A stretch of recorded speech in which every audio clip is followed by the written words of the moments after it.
Basic Python মডিউলে আজকে আপনাদের জন্য একটা এক্সারসাইজ দেওয়া হয়েছে।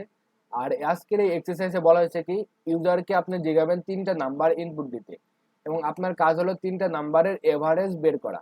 আর এখানে আপনারা চেষ্টা করবেন 3টা নাম্বার যেন কমা সেপারেট নেওয়া হয়। অবশ্যই ইউজার থেকে ইনপুট নেবেন। আর প্রত্যেকটা নাম্বার আমরা কিভাবে দেখছি যে কিভাবে কমা সেপারেট নিতে পারি, তারপরে তাদেরকে কি করবেন, আপনারা এভারেজ নির্ণয় করবেন। যেমন ধরেন যে এখানে আমি ইউজার থেকে নিয়ে দেখাবো না আপনাদের এটা কাজ, আমি নর্মাল ভাবে দেখাই। নর্মাল ধরেন যে আমাদের এ ইকুয়াল টু ধরেন দিলাম 10। এভারেজ থেকে সবাই বোঝেন যে কতটা নাম্বার ডিভাইডেড বাই অত। তো বি একটা নাম্বার ধরেন দিলাম হচ্ছে 10 2। সি আর একটা নিলাম ধরেন হচ্ছে 3। তাহলে 10 আর 2 12 আর 3 15। তিনটা নাম্বারের এভারেজ কত?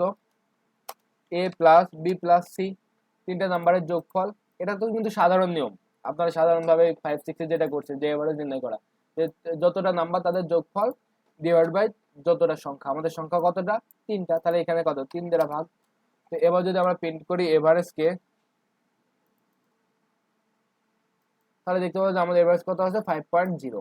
তো আপনি ধরেন যে এখানে দিলেন 2 না দিয়ে ধরেন দিলাম আমি 4, তাহলে 10 আর 14 3 17। তো এবার আমাদের এভারেজ কত আসে? 5.6667। তো চেষ্টা করবেন যে এই দশমিকের পর 3, চেষ্টা করবেন দশমিকের পরে হচ্ছে 3 ঘর নেওয়ার, তাহলে হবে কি জিনিসটা আরো দেখতে সুন্দর লাগবে। তো 3 ঘর কিভাবে নিতে পারি এটা কিন্তু আমি আমাদের ভিডিওতে দেখাইছি। আর এই নাম্বারগুলো আপনারা দিয়ে নেবেন কিভাবে? ইউজার থেকে কমা সেপারেটেড। অবশ্যই কি থাকবে?